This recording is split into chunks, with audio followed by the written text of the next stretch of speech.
এই দেবাদিদেবের বাসস্থান কৈলাসের প্রবেশ পথ। এখানে আসার দুঃসাহস হলো কি করে? আমি অন্ধকাসুর, আপনাকে সসম্মানে আমার প্রাসাদে নিয়ে যেতে এসেছি দেবী। আপনি আমায় ভজনা করুন। মূঢ়মতি অসুর, আমি শিবজয়া, শিবানী। হে শিবজয়া, আমি অন্ধকাসুর। জগতের শ্রেষ্ঠ রত্নকে আমার প্রাসাদের শোভা করে রাখবো। আমার রথে ওঠো দেবী। অন্ধকাসুর, তুমি কি স্পর্ধা প্রদর্শন করছো তা তুমি জানো না। তুমি জানো না শিবজয়ার শক্তি।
সমস্ত দেবকুল যদি আজ উপস্থিত হয়, তাও অন্ধকাসুর জয়লাভ করবে।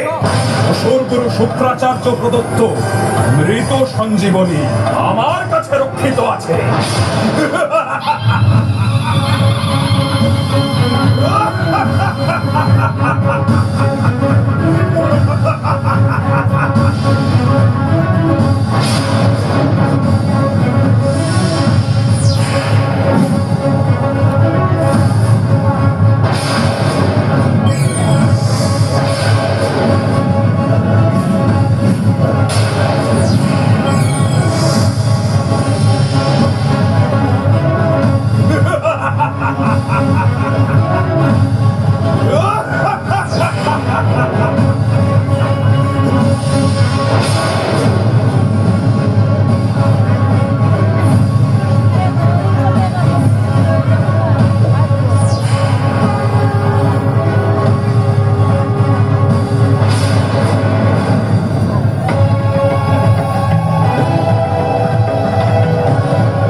গেল।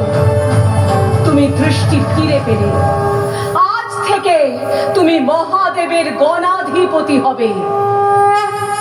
ত্রিলোক তোমাকে ভৃঙ্গি নামে জানবে।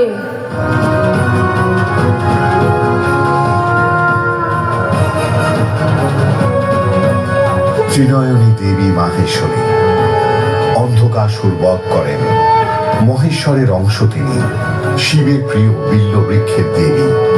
নবপত্রিকায় বেল গাছের অধিষ্ঠাত্রী দেবী বলে ইনি পূজিতা। মাতা, আমি সৃষ্টির কথা জানতে চাই। কিভাবে সৃষ্টি করলে এই